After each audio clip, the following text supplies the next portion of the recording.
Hi friends, welcome back to my channel. നമുക്ക് ഇന്ന് ബ്രേക്ക്ഫാസ്റ്റിന് ഇന്നലെ നമ്മൾ കപ്പ വേവിച്ചിരുന്നു. അതിൻ്റെ ബാക്കി നമുക്ക് അധികം വെച്ച് ഒരു ബ്രേക്ക്ഫാസ്റ്റ് റെസിപ്പി നമുക്ക് റെഡിയാക്കാം. ഇതാണ് കപ്പ ബാക്കി വന്നത്. ഞാൻ ചെറിയ ചെറിയ കഷ്ണങ്ങളാക്കി ഇവിടെ കട്ട് ചെയ്ത് വെച്ചിട്ടുണ്ട്. ഇത് വെച്ച് നമുക്കൊരു ബ്രേക്ക്ഫാസ്റ്റ് റെഡിയാക്കാം. അതിന് വേണ്ടിയിട്ട് ഇപ്പോൾ ഒരു പാൻ ഞാൻ അടുപ്പിൽ വെച്ചിട്ടുണ്ട്. അത് ചൂടാകുമ്പോൾ നമുക്കതിലേക്ക് കുറച്ച് എണ്ണ ഒഴിച്ച് കൊടുക്കാം. പാൻ ചൂടായിട്ടുണ്ട്. നമുക്കതിലേക്ക് ആവശ്യത്തിനുള്ള എണ്ണ ഒഴിച്ച് കൊടുക്കാം.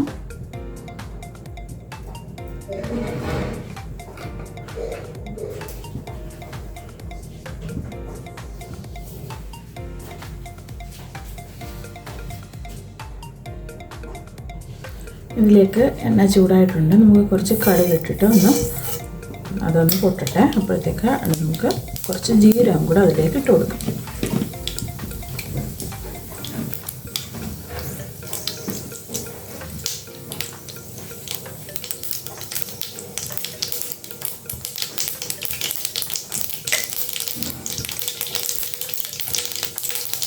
കടുക് പൊട്ടിയിട്ടുണ്ട്. ഇനി നമുക്ക് കുറച്ച് ജീരകം കൂടെ ഇട്ട് കൊടുക്കാം.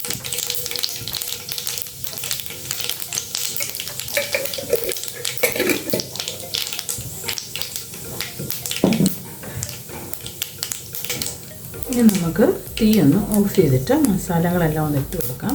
തീ ഓഫ് ചെയ്തിട്ട് വേണം മസാലകൾ ഇടാൻ, അല്ലെങ്കിൽ മസാല എല്ലാം കരിഞ്ഞു പോകാൻ ചാൻസ് ഉണ്ട്. ഓക്കെ,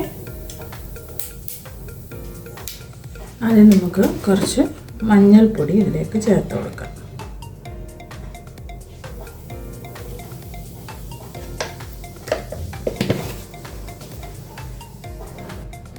ഇനി ഇതിലേക്ക് ചേർക്കാൻ പോകുന്നത് ചില്ലി ഫ്ലെക്സും ചേർത്ത് കൊടുത്തു. ഈസി ആൻഡ് സിമ്പിൾ റെസിപ്പിയാണ്. ഇങ്ങനെ നമ്മൾ കപ്പയൊക്കെ വേവിക്കുമ്പോൾ ഇങ്ങനെ ബാക്കി വരുന്നത് വെച്ച് നമുക്ക് ഒരു സിമ്പിൾ ബ്രേക്ക്ഫാസ്റ്റ് രാവിലെ റെഡിയാക്കാം. ഇതിലേക്ക് നമ്മൾ കുറച്ച് ഉപ്പ് കൂടി ചേർത്ത് കൊടുക്കണം. ഉപ്പ് ചേർക്കുമ്പോൾ ആവശ്യത്തിന് ഉള്ള ഉപ്പേ ചേർക്കാവൂ, ഈ മസാലയ്ക്ക് ആവശ്യത്തിനുള്ളത്. കാരണം നമ്മൾ കപ്പ വേവിച്ചപ്പോൾ ഓൾറെഡി ഇതിൽ ഉപ്പിട്ടാണ് വേവിച്ചിരിക്കുന്നത്. ഇനി നമുക്ക് ഇതിലേക്ക് കുറച്ച് കറി ലീവ്സും കൂടെ ചേർത്ത് കൊടുത്തതിന് ശേഷം തീ ഓണാക്കിയിട്ട് നമുക്ക് കപ്പ ഇതിലേക്കിട്ട് ഒന്ന് ചൂടാക്കി എടുക്കണം.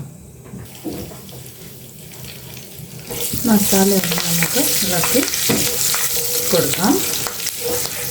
മസാല ഇപ്പോൾ ആ പച്ചമണം ഒന്ന് മാറിയിട്ടുണ്ട്. നമുക്ക് ഇനി കപ്പ വേവിച്ചതും കൂടെ അതിലേക്ക് ഇട്ട് കൊടുക്കാം.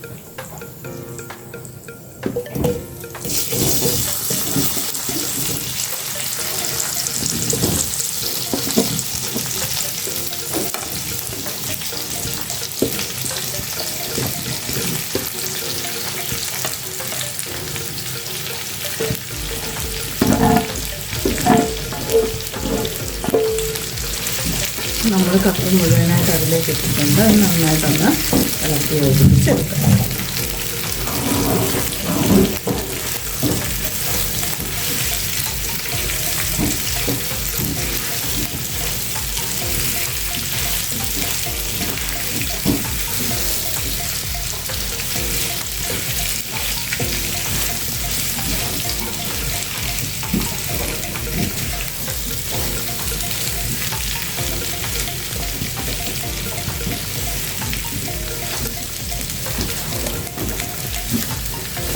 ഇതിൻ്റെ കൂടെ കഴിക്കാൻ നമുക്ക് കറിയുടെ ഒന്നും ആവശ്യമില്ല. ഇങ്ങനെ തന്നെ നമുക്ക് കഴിക്കാം.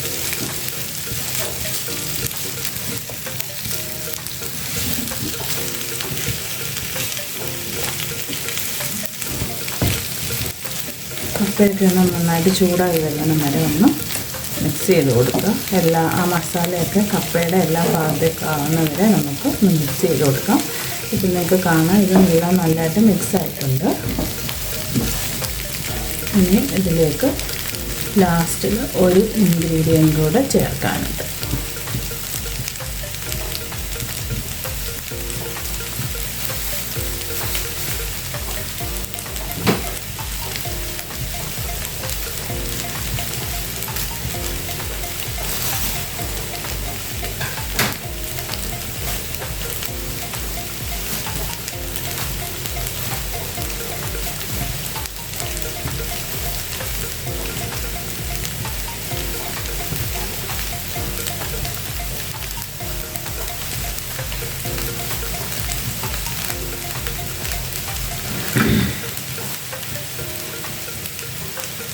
ഞാനിപ്പോൾ ഇതിലേക്ക് ഒരു പിടി തേങ്ങയും കൂടെ ചേർക്കുവാണ്. നല്ല സൂപ്പർ ടേസ്റ്റി ആയിരിക്കും. ഇനി നമുക്കൊരു വേറെ പാത്രത്തിലേക്ക് മാറ്റാം. ഇനി നമുക്ക് തീ ഓഫ് ചെയ്തും കൊടുക്കാം.